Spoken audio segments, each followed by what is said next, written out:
Hello students, आप सबको अपने एनसीईआरटी साइंस चैनल में स्वागत करती हूं। आज हम लोग एनसीईआरटी साइंस प्रैक्टिस सेट का पार्ट 7 देखने वाले हैं। इससे पहले हम लोग 6 पार्ट देख चुके हैं। जिसने नहीं देखे वह चैनल पर प्लेलिस्ट बना हुआ है, आप वहां से जाकर देख सकते हैं। यह प्रैक्टिस सेट किसी भी एग्ज़ाम की तैयारी कर रहे हैं छात्र छात्राओं के लिए काफ़ी महत्वपूर्ण है। इसमें क्लास 6 से क्लास 12 तक साइंस का एनसीईआरटी एमसीक्यू इम्पोर्टेंट कराया जाता है। तो चलिए शुरू करते हैं आज की क्लास। कल की क्लास यहाँ क्वेश्चन नंबर 40 तक बताए थे, आज 41 से निम्नलिखित में गलत सुमेलित है। दिया हुआ इनमें से क्या गलत है। जैसे वाष्पीकरण, वाष्पीकरण में क्या होता है कि द्रव से गैस बनना, या फिर ऊर्ध्वपातन में ठोस से गैस, निक्षेपण में द्रव से ठोस, या फिर संगलन से ठोस से द्रव। इनमें से वाष्पीकरण जैसे देखा जाए तो द्रव से गैस, ये सही है। ऊर्ध्वपातन में क्या होता है, ठोस से सीधे गैस में परिवर्तन हो जाता है, जैसे कि कपूर, नेफ्थिलीन, ये सब ऊर्ध्वपातन का उदाहरण है। फिर निक्षेपण में क्या होता है, द्रव नहीं सॉरी इसमें द्रव नहीं होगा, गैस से ठोस बनना, इसलिए गलत है। फिर संगलन में क्या होता है, ठोस से द्रव, ये भी सही है। इसका 6 कंडीशन हम देख लेते हैं। Question number 41।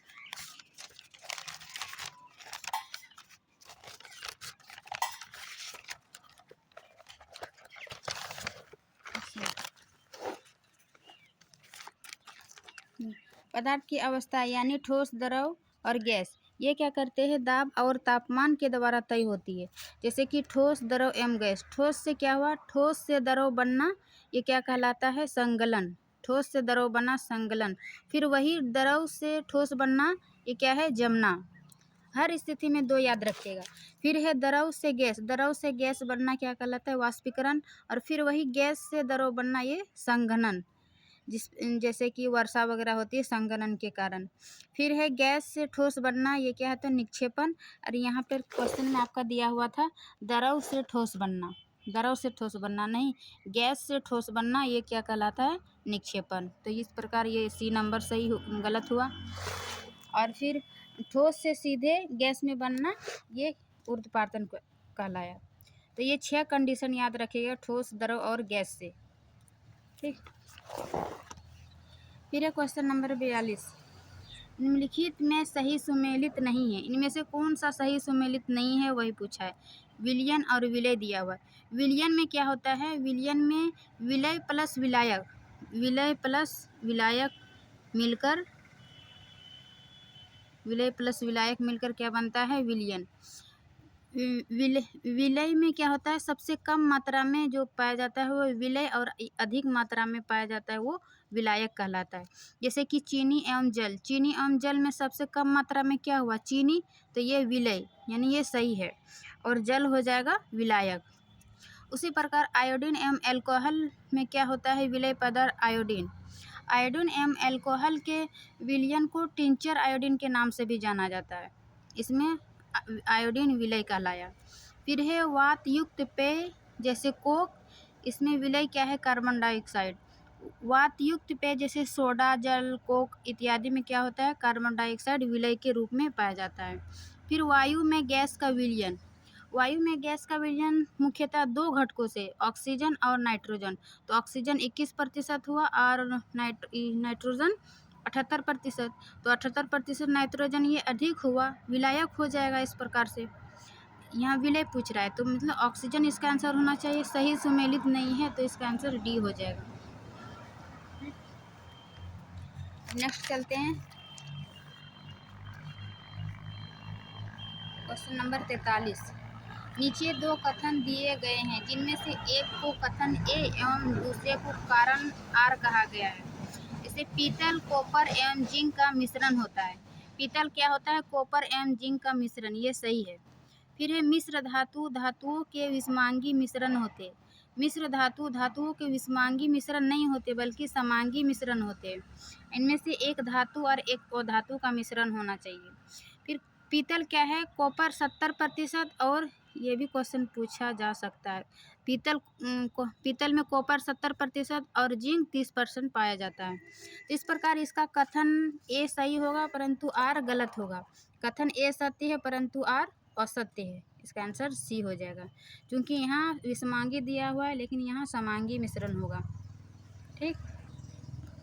फिर निलंबन के संबंध में औसत्य कथन का चयन करें। निलंबन क्या है? निलंबन एक विषमांगी मिश्रण है। फिर निलंबन कण प्रकाश की किरण को फैला देती है। निलंबन अस्थायी होता है। सभी कणों के नीचे बैठने पर निलंबन समाप्त हो जाता है। तो हम निलंबन के गुणधर्म को देख लेते हैं। जैसे निलंबन क्या है? एक विषमांगी मिश्रण है। ये कण आँखों से देखे जा सकते हैं। ये निलंबित कण जो है प्रकाश के किरणों को फैला देते हैं, जिससे उसका मार्ग दृष्टिगोचर हो जाता है। जब इसे शांत छोड़ देते हैं तब ये कण नीचे की ओर बढ़ जाते हैं। मीन्स निलंबन में ठोस और द्रव का परिक्षेपित होता है। तो इसमें क्या होता है? ठोस कण नीचे शांत छोड़ देते हैं तो ठोस कण नीचे बैठ जाते हैं और निलंबन नीचे बैठ जाते हैं। मीन्स ये अस्थायी होता है और इसको छानन विधि द्वारा कणों को मिश्रण से अलग किया जाता है। जब सभी कण नीचे बैठ जाते हैं तो निलंबन समाप्त हो जाता है तथा विलयन में प्रकाश की किरण परिकिरण रुक जाता है। यहाँ क्या दिया हुआ क्वेश्चन में? यह विषमांगी मिश्रण होता है, ये सही है। निलंबन कण प्रकाश के किरण को फैला देती है, ये भी सही है। निलंबन अस्थायी नहीं होता है, वो अस्थायी होता है। यहाँ औसत्य कथन पूछ रहा है, मीन्स 44 का औसत्य कथन सी हो जाएगा। फिर सभी कण नीचे बैठने पर निलंबन समाप्त हो जाता है, ये भी सही है। फिर 45 नंबर देखते हैं। निम्नलिखित को सुमेलित कीजिए। क्या है? Foam, aerosol, gel, emulsion. इसका एक देखते हैं कि फोम में मतलब गैस द्रव या फिर ठोस द्रव, ये सब पदार्थ का मिश्रण होता है। इसका एक चार्ट है, जैसे परिक्षेपित प्रावस्था और परिक्षेपण माध्यम से फोम पूछ रहा है। तो फोम में क्या होता है? गैस और द्रव के मिश्रण, जैसे शेविंग क्रीम में क्या होता है? गैस बहुत कम मात्रा में होता है। परिक्षेपित प्रावस्था मीन्स गैस बहुत कम मात्रा में होता है और द्रव अधिक मात्रा में होता है, जिसे फोम कहते हैं। इसका एग्जांपल हो जाएगा शेविंग क्रीम, लेकिन यहाँ शेविंग क्रीम इसमें नहीं दिया हुआ ऑप्शन में। फिर है फोम दूसरा, गैस और ठोस में से गैस कम मात्रा में और ठोस अधिक मात्रा में पाया जाएगा फोम, जैसे कि फोम, रबड़, स्पंज, फ्यूमस। तो इसका फोम का क्या हो जाएगा? स्पंज, यानी 1 का 3। फिर है एरोसोल में क्या होता है?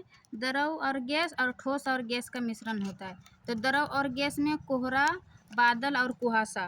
फिर वहीं ठोस और गैस एरोसोल में धुआं या स्वचालित वाहन का निथार। तो एरोसोल में क्या हो जाएगा? कुहासा, बी का 4। फिर उसी प्रकार जेल में क्या होता है? द्रव और ठोस का मिश्रण होता है, जैसे जेली, पनीर, मक्खन, ये सब जेल का उदाहरण हो जाएगा। फिर इमल्सन में क्या होता है? द्रव और द्रव का मिश्रण होता है, जैसे दूध, फेस क्रीम, ये सब। तो इसका 45 का आंसर हो जाएगा फोम का। जैसे फोम का अभी हम देखें, स्पंज 1 का 3, और बी का एरोसोल का पनीर, जेल का क्या हम देखें? एरोसोल का हो जाएगा कुहासा, जेल का पनीर और इमल्सन में दूध, जिसमें द्रव पाया जाता है। इस प्रकार इसका आंसर हो जाएगा बी। और ये चार्ट आप लोग याद रखिएगा। ठोस, द्रव, एरोसोल, ये सब एग्जाम्पल इसमें बहुत पूछा जाता है क्वेश्चन। फिर ये मोमबत्ती के जलने की प्रक्रिया है। इसमें पूछ रहे मोमबत्ती के जलने की प्रक्रिया। इसमें प्रक्रिया में भौतिक एवं रासायनिक दोनों होगा। ये क्वेश्चन बीपीएससी टीआरई 3 में पूछा गया क्वेश्चन है। मोमबत्ती जलने की प्रक्रिया में भौतिक एवं रासायनिक परिवर्तन दोनों होता है। और जब क्वेश्चन इस टाइप का पूछेगा कि मोमबत्ती जलना एक रासायनिक क्रिया हुआ, लेकिन जब वही मोमबत्ती पिघलता है तो वह भौतिक परिवर्तन हुआ। इस प्रकार भौतिक एवं रासायनिक परिवर्तन दोनों होता है। फिर है अभी तक ज्ञात तत्वों के विषय में निम्न पर विचार करें। मतलब अभी तक जितना भी तत्व ज्ञात है, जैसे 118 तत्व अभी तक ज्ञात है, उनमें से क्या है? 92 तत्व जो है प्राकृतिक है। इनमें से अधिकतर तत्व द्रव है। नहीं, अधिकतर तत्व क्या है? ठोस है। पारा एवं फ्लोरीन कमरे के ताप पर द्रव अवस्था में पाए जाते हैं। नहीं, पारा पारा एवं ब्रोमीन, फ्लोरीन नहीं, पारा एवं ब्रोमीन कमरे के ताप पर द्रव होते हैं और 2 ही तत्व कमरे के ताप पर द्रव अवस्था में पाए जाते हैं। फिर है 11 तत्व कमरे के ताप पर गैस है, ये सही है। सी, ये दोनों कथन गलत है, सत्य कथन पूछ रहा है तो केवल 3 हो जाएगा इसका सी। फिर है निम्नलिखित में से कौन बहुपरमाणिक है? बहुपरमाणिक क्या है? सबसे पहले हम जानते हैं परमाणिक क्या है। जैसे कि किसी अणु की संरचना में जो प्रयुक्त परमाणु की संख्या होती है उस अणु को परमाणुकता कहते हैं। जैसे कि ऑक्सीजन O2, इसमें ऑक्सीजन क्या हुआ द्विपरमाणु। फिर हाइड्रोजन, हाइड्रोजन क्या हुआ द्विपरमाणिक। इसका एक लिस्ट है, मतलब बहुपरमाणिक में इसका आंसर हो जाएगा सल्फर। आप लोग अगर ज़्यादा जान देखिए। अधातु, आर्गन क्या है? एक परमाणिक। हीलियम क्या है? एक परमाणु। ऑक्सीजन क्या है? द्विपरमाणु। हाइड्रोजन द्विपरमाणु। फिर नाइट्रोजन द्विपरमाणु। क्लोरीन द्विपरमाणु। फास्फोरस चतुपरमाणिक। सल्फर बहुपरमाणिक। ये सब कुछ इम्पोर्टेंट है, ये सब याद रख सकते हैं। फिर है धातु, सोडियम, आयरन, एल्यूमिनियम, कॉपर, ये सब एक परमाणिक है। तो इस प्रकार इसका आंसर सी हो जाएगा। फिर निम्नलिखित में से सही सुमेलित नहीं है। कौन सा सही सुमेलित नहीं है? कण दिया हुआ है, परमाणु की कण और खोज करता है। जैसे कण इलेक्ट्रॉन की खोज किसने किया था? जे थॉमसन ने। फिर प्रोटॉन की खोज जेम्स चैडविक ने नहीं, ई गोल्डस्टीन ने किया था प्रोटॉन की खोज। और न्यूट्रॉन की खोज जेम्स चैडविक ने। मीन्स ये उल्टा दिया हुआ है। सिर्फ इलेक्ट्रॉन की खोज जे थॉमसन, ये सही है। सही सुमेलित नहीं है तो इसका आंसर हो जाएगा 2 और 3। देखते हैं इसका 2 और 3, केवल सी नंबर 2 और 3। फिर है किसी परमाणु का K और L कोष भरा है, ठीक, तो उनमें कुल इलेक्ट्रॉनों की संख्या होगी। मतलब किसी परमाणु में 4 K, L, M और N कोष से भरा होता है और N कोष भरने का एक ही सूत्र होता है 2n²। जैसे K पहला कक्षा में हुआ तो N की संख्या 1 होगा, 2 गुना 1 का स्क्वायर बराबर 2। L क्या हो जाएगा? 2 गुना 2 का स्क्वायर बराबर 8। फिर 2 गुना 3 का स्क्वायर बराबर 18। इस प्रकार K, L, M, N में 2, 8, 18, 12। तो इसमें पूछ रहा है K और L कोष भरा है तो उसमें कुल इलेक्ट्रॉनों की संख्या होगी। K में 2, L में 8, तो कुल क्या होगा? 10। इसमें कुल इलेक्ट्रॉनों की संख्या 10 होगी। ये फॉर्मूला याद रखिएगा आप लोग, K, L, M, N का इलेक्ट्रॉनों की संख्या याद हो जाएगा। फिर है परमाणु जिसमें प्रोटॉन की संख्या समान परंतु न्यूट्रॉन की संख्या भिन्न भिन्न रहती है, उसे क्या कहलाता है? प्रोटॉन की संख्या मीन्स जिसमें परमाणु की संख्या समान और न्यूट्रॉन की संख्या अलग अलग होता है, मतलब परमाणु भार अलग अलग होता है, तो उसे क्या कहते हैं? तो उसको समस्थानिक कहते हैं। जैसे हाइड्रोजन का 3 समस्थानिक है, प्रोटेनियम, ड्यूटेनियम और ट्रिटेनियम, ठीक। फिर यही समस्थानिक और इसी के स्थान पे समभारिक होगा, मतलब जिसमें परमाणु की द्रव्यमान यानी भार समान हो और परमाणु यानी प्रोटॉन की संख्या अलग अलग हो तो समभारिक कहलाता है। ये समस्थानिक था। फिर है निम्नलिखित में से कौन सही सुमेलित है? समस्थानिक दिया हुआ है और उसका अनुप्रयोग मीन्स कहाँ कहाँ यूज होता है। जैसे समस्थानिक यूरेनियम और कोबाल्ट आयोडीन, तो यूरेनियम का यूज परमाणु भट्टी में ईंधन के रूप में होता है। फिर कोबाल्ट कैंसर में उपचार होता है। आयोडीन घेंगा रोग के इलाज में। ये तीनों सही है, यानी सभी 1 और 2, 3 सही सुमेलित है। फिर निम्नलिखित को सुमेलित कीजिए। सूची 1 और सूची 2, वैज्ञानिक का नाम दिया है, उसका खोज दिया है। जैसे रॉबर्ट हुक किसकी खोज किया था? सबसे पहले 1665 ईस्वी में कोशिका की खोज किया था, मृत कोशिका का। फिर J.E. पुरकंजो ने किसके खोज किया था? जीव द्रव का। 1 का 3, 2 का 4। फिर है रॉबर्ट ब्राउन ने केंद्रक का खोज किया था, C का 1। विर्चो ने किस कोशिका सिद्धांत 1885 ईस्वी में कोशिका सिद्धांत का खोज किया था। इस प्रकार इसका आंसर हो जाएगा D 3, 4, 1, 2। फिर है निम्नलिखित में से कौन एक कोशिकीय जीव है? तो एक कोशिकीय जीव अमीबा, क्लेडिमोनास, परामेसियम और बैक्टीरिया, इनमें से सभी एक कोशिकीय का उदाहरण है। फिर पौधे के मूल द्वारा जल का अवशोषण, उदाहरण, पौधे मूल द्वारा जल का अवशोषण किसके द्वारा होता है? तो इसका आंसर हो जाएगा परासरण। Means osmosis. इसमें क्या होता है कि जल के अणुओं के मतलब उच्च सांद्रता को अर्धपारगम्य झिल्ली के माध्यम से इसमें निम्न सांद्रता से ली जाती है, उच्च सांद्रता से निम्न सांद्रता की ओर ली जाती है। इसको परासरण कहते हैं। इसमें और पौधे में जल जो है वो जाइलम द्वारा और भोजन फ्लोएम के द्वारा ली जाती है। लेकिन इसमें जल का अवशोषण पूछ रहा है तो ये परासरण विधि हो जाएगा। और विसरण में क्या होता है, इसमें भी मतलब कोशिका के विभिन्न अणु का अंदर और बाहर निकलना विसरण द्वारा ही होता है। और स्वांगीकरण में क्या होता है कि पचे हुए भोजन का अवशोषण होने के हमारे शरीर में जब हो जाता है, उसे रुधिर वाहिकाओं के जरिए शरीर के अलग अलग अंगों तक पहुंचाता है। इसका इस्तेमाल जटिल पदार्थ बनाना, ये स्वांगीकरण का कार्य है। जब हमारे पचा हुआ भोजन का अवशोषण होने के बाद रुधिर के जरिए पूरे शरीर तक पहुंचाना, ये स्वांगीकरण होता है, स्वांगीकरण का। फिर ये प्लाज्मा झिल्ली बनी होती। प्लाज्मा झिल्ली कार्बनिक अणु, अकार्बनिक, लिपिड एवं कार्बोहाइड्रेट, वसा एवं कार्बोहाइड्रेट। तो प्लाज्मा झिल्ली लिपिड एवं प्रोटीन की बनी होती है। तो किसी भी ऑप्शन में लिपिड एवं प्रोटीन नहीं हुआ तो इनसे कार्बनिक अणु में ही लिपिड और प्रोटीन पाया जाता है। तो इस प्रकार इसका आंसर हो जाएगा कार्बनिक अणु से। फिर क्वेश्चन नंबर 57, क्रोमोसोम के संदर्भ में निम्नलिखित कथनों पर विचार करें। क्रोमोसोम क्या है कि ये केंद्रक में पाए जाते हैं, सही। इनमें आनुवंशिक गुण की सूचना होती है, सही। फिर ये डीएनए एवं प्रोटीन की बने होते हैं। असत्य कथन का चयन करें। मीन्स ये इस क्रोमोसोम के संदर्भ में ये तीनों कथन सही है, तो असत्य कथन इनमें से कोई नहीं होगा, उपरोक्त में से कोई नहीं। फिर एक गोल्जी उपकरण के कार्य। गोल्जी उपकरण के कार्य क्या है कि इसके द्वारा अंतर्द्रव्यी जालिका एंडोप्लाज्मिक रेटिकुलम से संश्लेषित पदार्थ पैक किए जाते हैं, ये सही है। फिर है कुछ परिस्थितियों में ये समान शक्कर से जटिल शक्कर बनाता है, ये भी सही है। इसके द्वारा लाइसोसोम को भी बनाया जाता है। मीन्स गोल्जी काय के किनारों के टूटने से लाइसोसोम बनता है। इस प्रकार इसका तीनों कथन सही है, उपर्युक्त सभी गोल्जीकरण के कार्य में।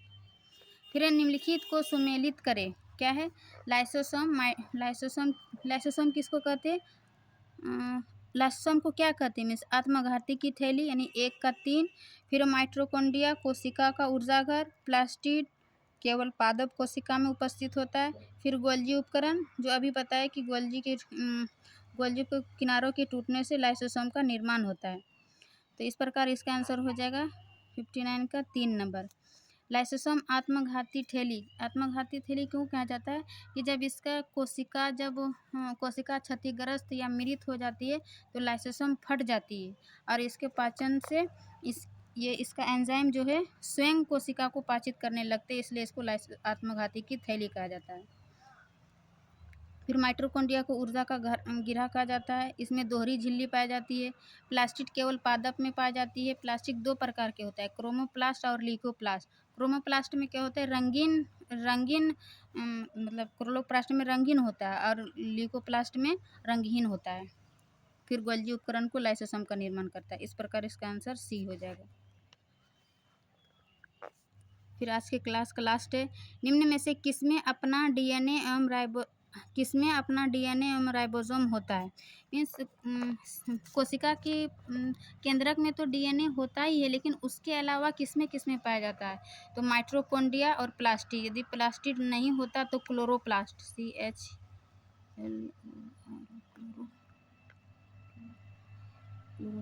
मीन्स माइटोकॉन्ड्रिया और क्लोरोप्लास्ट में अपना डीएनए और राइबोसोम होता है। इसका आंसर हो जाएगा डी, ए और सी। यहाँ प्लास्टिड दिया हुआ, लेकिन यहाँ प्लास्टिड नहीं भी रहता, क्लोरोप्लास्ट रहता है, तो उसमें भी डीएनए पाया जाता है। क्योंकि प्लास्टिड जो है केवल प्लांट में ही पाया जाता है और ये प्लांट का ही क्लोरोप्लास्ट पार्ट है, तो ये दोनों वर्ड कंफ्यूज नहीं कीजिएगा, याद रखिएगा। प्लास्टिड या फिर क्लोरोप्लास्ट या माइटोकॉन्ड्रिया, ये तीनों में क्या पाया जाता है? अपना डीएनए और राइबोसोम पाया जाता है। तो ये था आज की क्लास, आगे मिलते हैं। वीडियो अच्छी लगी तो लाइक एंड सब्सक्राइब ज़रूर करें ताकि आगे आने वाली वीडियो आप तक पहुंच सके। Thank you.